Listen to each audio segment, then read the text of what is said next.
Nah, tapi ada pertanyaan yang lain lagi nih. Sebenarnya naturalisasi mereka itu ada fee-nya nggak sih? Atau lobby tingkat tinggi apa? Itu pasti ada ya. Walaupun gua nggak berani memastikan itu ya. Kan biasanya mereka ini negosiasinya melalui agen ya.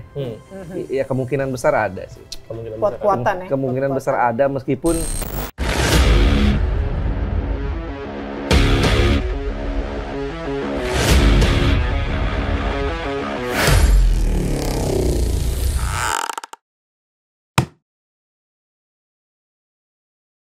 awal tahun ini, Timnas Indonesia dibantai 0-4 oleh Australia di Piala Asia 2023.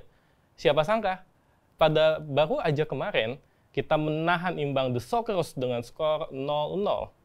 Selamat datang di podcast Ruang Ganti, dan kita akan membahas lebih lanjut mengenai keberhasilan Timnas mengunci 2 poin dari Arab dan Australia.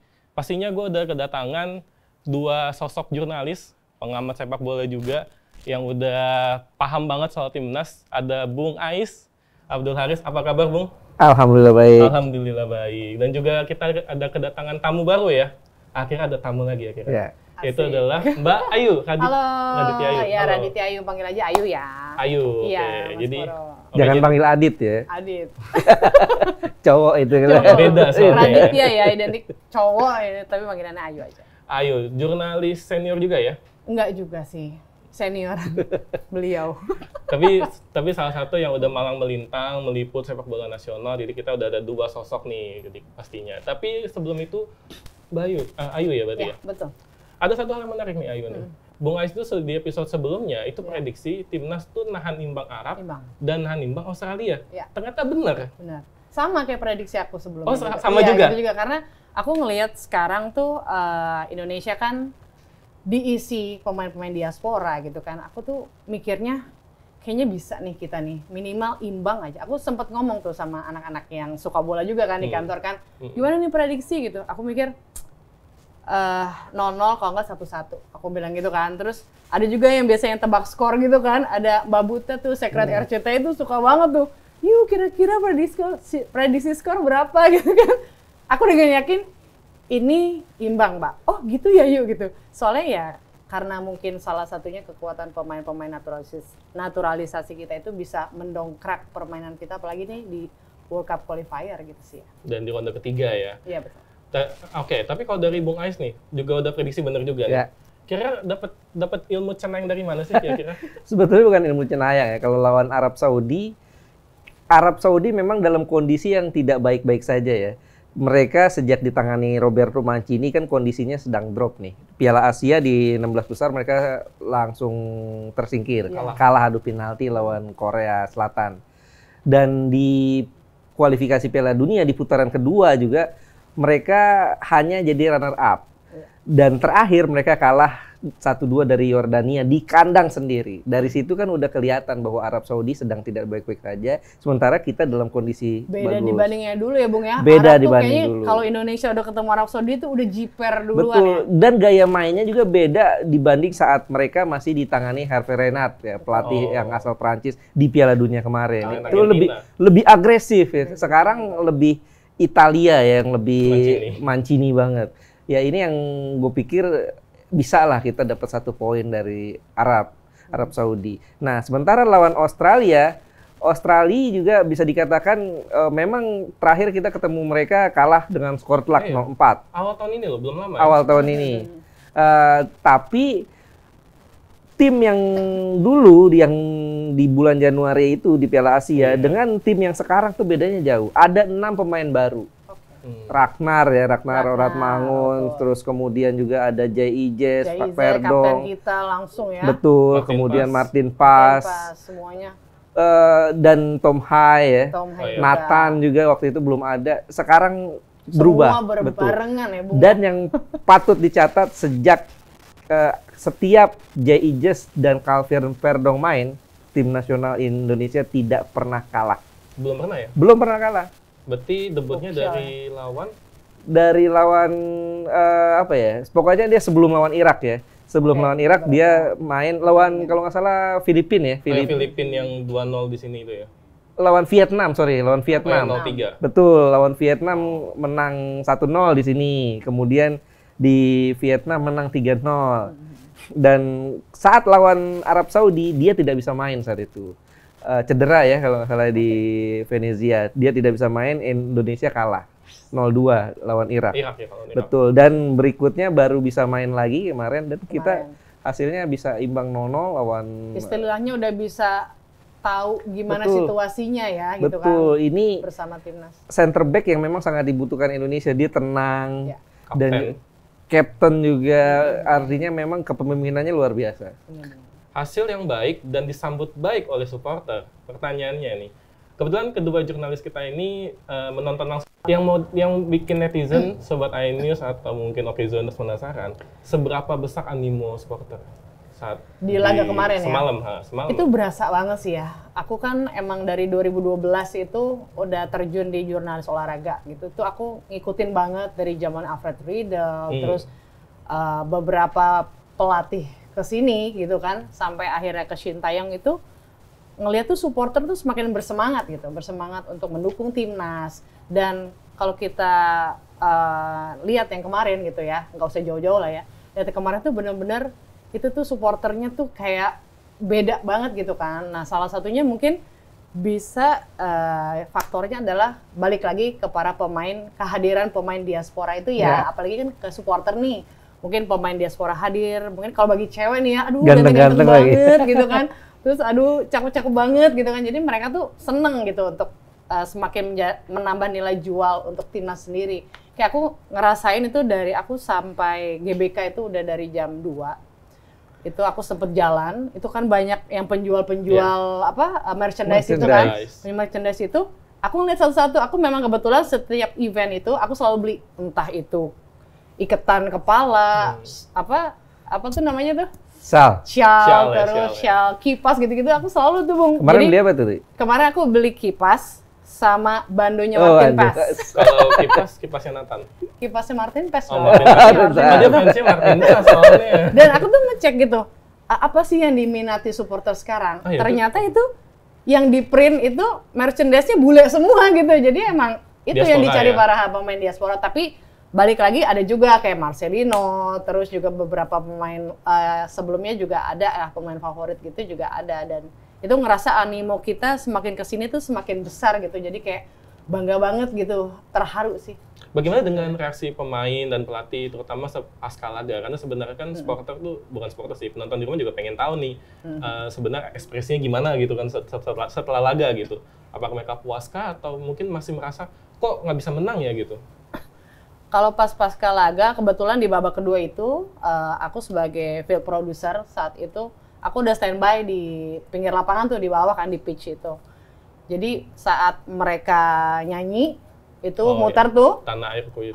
situ aku udah standby sama beberapa tim dan host juga di pinggir itu. Dan aku tuh ngeliat langsung dari dekat gitu, mungkin dibandingin teman-teman yang nonton di rumah atau yang di pinggir di tribun gitu kan beda ya gitu, hanya bisa melihat dari layar besar di sana atau di layar kaca. Itu aku ngeliat langsung tuh ya mereka happy gitu, senang banget gitu meskipun imbang, tapi kan ini benar-benar kerja keras gitu kan, nggak gampang untuk melawan Australia di mana urutan 1-3-3 kemarin ya, 1-3 melawan ya. 24 itu kan jauh banget. Jadi 100 lebih ya. iya, 3-3. jauh banget kan. Jadi mereka tuh bangga dan senangnya tuh udah ngeblend gitu. Pemain diaspora dan lokal tuh ngeblend gitu, kayak udah lama gitu, kayak udah nyatu gitu. Jadi mereka berjalan dan ada Pak Erick Thohir, ada Pak Jokowi juga. Kita tuh ngerasa merinding gitu dan mereka tuh bangga pasti. Magisnya itu ya. Gitu. Sintayongnya bagaimana Sintayongnya? Sintayongnya juga ya kan memang flat gitu ya Sintayong mukanya. Dia selalu begitu ya dia. Tapi pasti ya kebanggaan itu terpancar lah ya, terlihat ya dengan, dan nggak gampang ya. Sintayong kan juga pelatih kelas Piala Dunia ya, dia juga pasti bangga untuk membawa Indonesia sih. Nah, dan itu juga kita melihat bagaimana strateginya ampuh ya, menahan Arab Saudi dan Australia. Ya notabene di atas kertas itu jauh ya Bung ya? Jauh. Australia ranking 24. Arab Saudi kan 56 ya. 56. 56. Sekitar itulah. 56. Nah, dan sebenarnya itu kita sempat mengancam ya. baik itu Iya. Arab Saudi maupun Australia, terutama Australia ya. Iya. Setidaknya di peluang pertama, Ya, shoot jarak jauh. di babak awal aja udah Iya, bikin Sandy Walsh ya. tekan tuh. Tapi sayangnya intensitasnya menurun ketika memasuki babak kedua. Sebenarnya apa yang terjadi, Bung Ais? Kalau gue lihat fisik ya, stamina kita tuh kalau tidak ada TC yang panjang, itu biasanya kendor di babak kedua. Dan memang sekarang susah untuk bisa bikin TC jangka panjang. Kalau dulu kan kita bisa lihat jelang Piala Asia kan lumayan tuh. Kebetulan Jedanya ya, Bung, ya ya. jeda kompetisinya panjang sehingga para pemain sudah sempat TC panjang kan. Dan hasilnya kita bisa lihat di Piala Asia kita staminanya luar biasa sampai 90 menit. Tapi di kualifikasi Piala Dunia sekarang ini kita bisa lihat lawan Arab misalnya, lawan Arab Saudi. Di babak pertama kita bisa main bagus, tapi babak kedua stamina menurun jauh sehingga Arab Saudi dapat peluang banyak. Untungnya Martin Paes tampil gemilang. Ya, betul. Kemudian dan di Benteng saat lawan terakhir. Australia juga begitu. Babak kedua mulai turun. Bahkan sebenarnya nggak babak kedua, pertengahan babak pertama Betul, juga udah langsung betul. digempur itu. Tapi kalau gue lihat Sintayong pinter juga. Dia bagaikan main catur gitu ya. Dia bisa menempatkan Ngatur-ngatur siapa strateginya ya, Bung, ya, yang benar-benar. tepat untuk main. Siapa yang bisa bayangin kemarin Tom Hai dicadangin? Iya. Tapi Iya kan? kabar yang mungkin nanti juga netizen bisa koreksi ya. Yang gua dapat adalah katanya cedera katanya. Katanya, tapi kalau menurut gua nggak juga gitu. Itu strategi ya, Bung, Itu ya. strategi. Disimpan dulu tuh. Karena Di belakang ya, babak-babak kedua. betul, ya. Australia ini kuat di tengah. Jackson Irvine-nya kuat, pegang bolanya kuat. Jadi Sintayong sepertinya mau memainkan middle block. Dia ingin melakukan blocking dari tengah, mengunci pergerakan pemain-pemain tengah Australia. Sehingga yang dimainkan itu holding midfielder-nya itu dua pemain yang kuat bertahan. Ya, istilahnya dua-dua tukang pukul. istilahnya. Nathan dan juga Ivar. Ivar Iya. yang fighting spiritnya kuat gitu. Jadi sengaja disimpan ya, Bung, ya. Kalau Iya. diturunin semua habis nanti tenaganya nggak ada Betul. penggantinya lagi. Apalagi kita tahu yang namanya Tom Hai kan biasanya menit ke 60 udah mulai mukanya merah tuh. Iya. Kayak KDB ya. Tapi kalau menurut gue entah kenapa mungkin juga netizen juga berpikir hal yang sama. Maksudnya karena nggak ada Tom Hai jadi kita kayak nggak ada lini tengah gitu.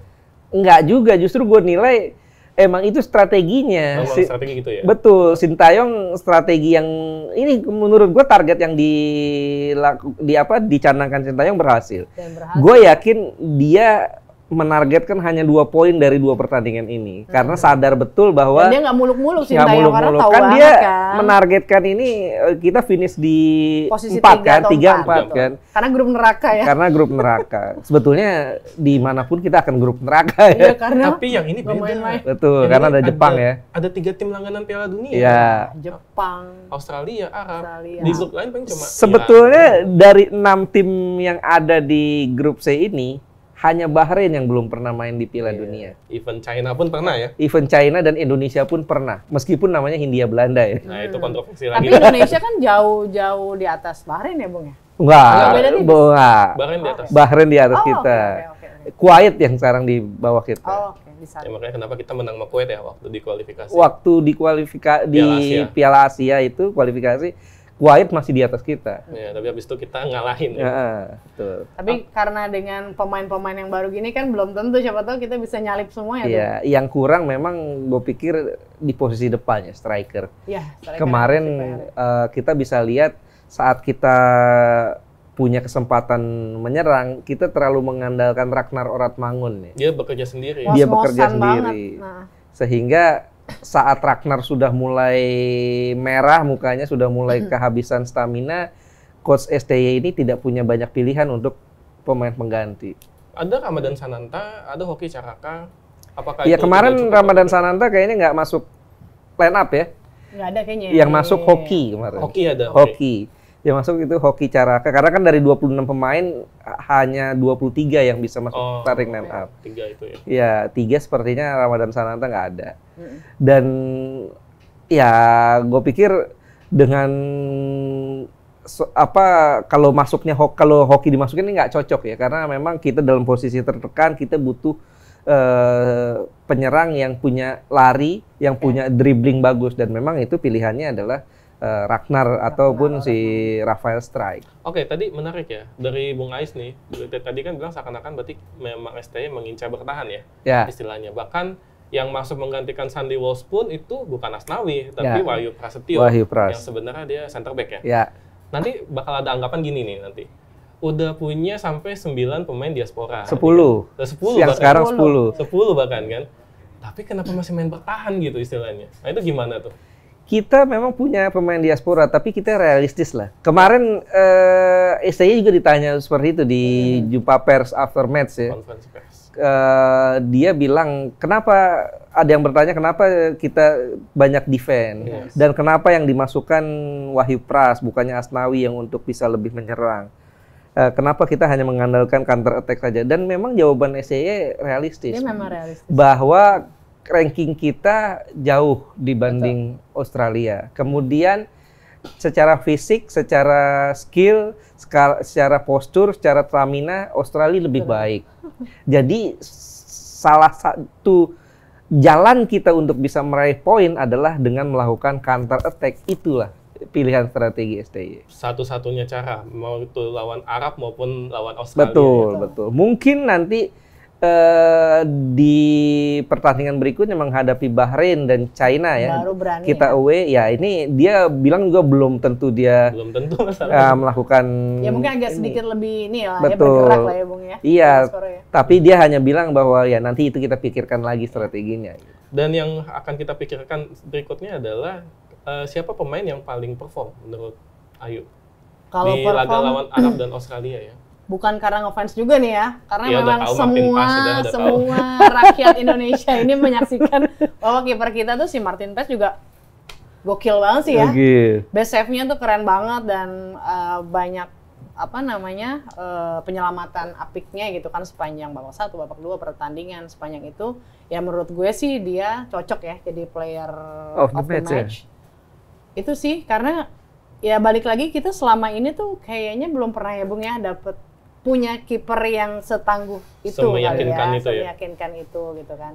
Jadi ya kita bangga juga gitu bisa menjaga gawang skuad Garuda demi kita gitu, para supporter dan pendukung timnas Indonesia. Itu kalau melawan Arab itu 3 save ya paling tidak ya. 3 save lawan Australia paling tidak 5 save. 5 save. Total 8 save. 8 save. Iya 2 match, 1 clean sheet, 8 save dan 1 tepis penalti dan 2 kali beruntun menjadi player of the match. Iya, langsung 2 kali. 2 kali beruntun. Meskipun katanya dia sempat blunder lawan Arab. Katanya dia tes ilmu katanya. Akhirnya mampu juga nih gue gitu kan. Lawan Australia juga sempat dia tahan bola kemudian capping ya itu ya. Capping ke belakang itu. Gila itu mentalnya berani banget. Betul. Itu kalau nggak salah saat dia di-press sama Irakunda ya. Iya, pemain Bayern Munchen Junior. Iya. Ya ini memang ya biasanya tipikal kiper zaman sekarang tuh dia suka unjuk kemampuan gitu ya. Tapi masalahnya kadang blunder tuh kadang. Ya itu yang memang mengerikan ya. Selain Martin Paes karena kayaknya semua orang udah tahu Martin Paes ya gitu ya. Ada nggak? Kalau gue nilai ada 2 lagi ya yang di 2 pertandingan ini patut kita acungi jempol ya. Selain Martin Paes ini J.I. Jess dan Calvin Verdong. Ini 2 orang ini gue pikir menjadi kunci betul ya di pertahanan kita, terutama J.I. Jess. J.I. Jess ini Bang Jay ya, dia Bang Jay betul. Bang Jayadi. Bang Jayadi ini bisa dikatakan luar biasa ya, dia kepemimpinannya, kemudian juga dia bisa menutup setiap ruang kosong. Dan Verdong juga memainkan peran beda loh di 2 pertandingan ini. Iya, beda. Lawan Arab Saudi dia main sebagai center back, 1 dari 3 center back. Tapi di sebelah kiri. Ya. Back kirinya justru Nathan saat itu kan. Dan kemarin dia balik lagi ke posisi aslinya sebagai wingback. Wingback kiri. Karena di centernya itu ada Jay, Justin dan juga Rido. Ya, gue pikir 2 orang itulah yang memang bisa dikatakan perform ya, selain juga Martin Paes. Sama mungkin Ragnar ya, yang bekerja keras ya. Ragnar Oratmangun. Bekerja keras, bahkan dia kayak sendirian menghadapi Harry Sotar. Itu perbedaannya jauh banget tuh, tinggi badannya itu. Iya benar. Jauh banget itu. Kalau yang underperform deh Ayu? Underperform sih. Ya mungkin bahasanya terlalu kasar juga ya. Mungkin belum tampil belum kali maksimal. ya, belum Ya, maksimal. Yang main Belum nggak keluar. maksimal. Belum keluar. Kalau menurut gue sih Marcelino Iya, gue ya, setuju Marcelino tuh. Ferdinand ya. Karena banyak kan yang komen ya itu. kalau kita dilihat dari umur pun dia paling muda. 20 tahun baru ulang tahun tuh kemarin kan. Orang kan kadang tuh suka lupa. Dia tuh baru 20 tahun, Iya, guys. baru 20 tahun. Bahkan para netizen bilang, udah lu diturunin aja deh, gitu Itu kan. ada ya, bener ya? Pada, lu belum cocok lo, gitu kan. Masih di umur 20, lu udah bareng mereka, gitu kan. Tapi ya, kita kan nggak bisa nilai sebelah juga ya. Kita kan harus cover both-nya. Kenapa nih? Mungkin kalau kita mikirnya adalah, kita juga sebagai jurnalis mikirnya, oh dia jet lag juga nih, gitu kan. Di dalam tim yang sehebat ini, dia. melawan rivalnya yang jauh di atas peringkat FIFA, dan ini World Cup qualifier bro. Gitu. Tapi ya gue pikir kita mesti maklumin juga ya, karena Marcelino ini kan bisa dibilang belum tampil di level kompetitif selama dia berganti klub. Di Oxford ya Iya sekarang. betul, di Oxford Ya. dia belum bermain. Baru banget ya. Baru bergabung, artinya dari segi latihannya saja juga bukan Ya, belum banyak ya. Belum cair juga ya. Dan dengan- juga belum tampil di pertandingan ya. Itulah yang mungkin sisi kompetitifnya masih belum terbentuk. Itu kenapa dia performanya tidak muncul di dua pertandingan ini. Makanya juga kenapa tadi dimensionnya adalah Martin Paes tadi yang bagus, Martin Paes, Kevin Verdonk, dan juga Jay-Jess. Di mana tiga-tiganya inti. Tiga-tiganya inti. Di Dallas. Itu penting. Artinya Penting. STY sudah yakin ya dengan Betul. line up-nya, starting line up-nya itu. Betul. Dan juga mungkin salah satu alasan kenapa Tom Hai dicadangkan karena dia belum dapat klub. Level Oh, fitnessnya ya. Level Iya, fitnessnya beda, kemudian juga level kompetitifnya juga beda ketimbang Martin Paes di putaran kedua lalu. Masalahnya dari tadi yang disebutin adalah yang bagus, yang istilahnya mainnya perform tuh pemain diaspora.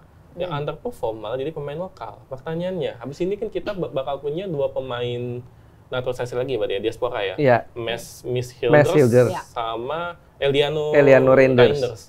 Nah, ini ada netizen yang mulai nih bikin starting lineup nih. Iya. Sekarang kan yang Full bule semua ya. itu, arahnya ke situ gitu tuh. kan.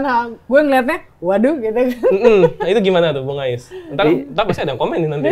Pasti ada komen ya, gue pikir kayak gitu. Tapi ya ini kalau gue pikir zaman sekarang diaspora seperti itu udah hal biasa ya.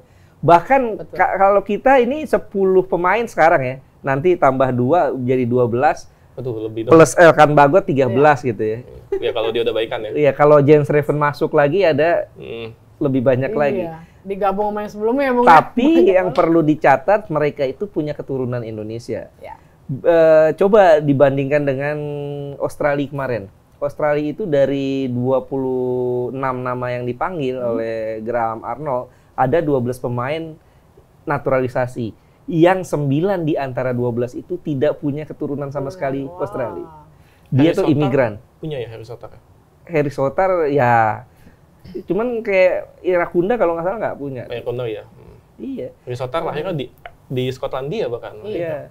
Ya artinya memang Ada loh. keturunan sama Kita sekali masih ada punya keturunan Iya, loh. iya. Kita Dan- masih ada alasan ya kenapa Iya. gitu kan kita merekrut banyak. Gitu. Betul. Artinya memang mereka punya hak juga untuk membela tanah leluhurnya meskipun mereka bukan lahir di Indonesia. Ya kita bisa lihat dong bagaimana Perancis, mereka tidak mungkin juara dunia kalau tidak dihuni oleh pemain-pemain imigran. Betul. Atau juga misalnya Maroko, banyak pemain yang lahir di luar negeri. Dia bisa bela Maroko, membuat mereka bisa sampai semifinal Piala Dunia Qatar 2022 lalu. Bahkan ada yang beranggapan Pele aja tidak asli Ya, istilahnya. Iya kan? betul. Istilahnya raja sepak bola sendiri nih istilahnya nih gitu kan. Tidak asli Brazil ya. Iya kemarin beberapa kali kan wawancara Coach Indra juga ya, Indra Syafri juga kan, ya beliau bilang bahwa ya, hal ini udah biasa gitu Udah lah. biasa. Nggak usah lah dibahas kita bedain lokal, diaspora, pride, naturalisasi, semua sama. Apalagi punya darah Indonesia gitu Iya. kan. Harusnya itu sebuah kebanggaan juga sih buat kita. Iya, itu hal biasa lah di dunia olahraga. Nah, tapi ada pertanyaan yang lain lagi nih. Sebenarnya naturalisasi mereka itu ada fee-nya nggak sih? Atau lobby tingkat tinggi apa? Itu pasti ada ya. Walaupun gua nggak berani memastikan itu ya. Kan biasanya mereka ini negosiasinya melalui agen ya.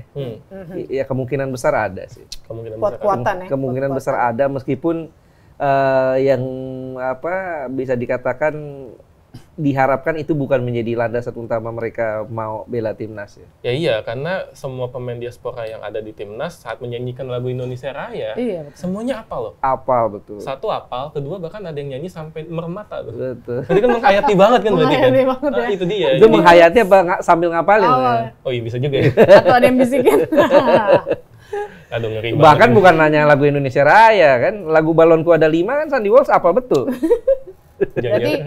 Berarti sudah tertanam dalam jiwanya ya, Indonesia banget gitu mereka.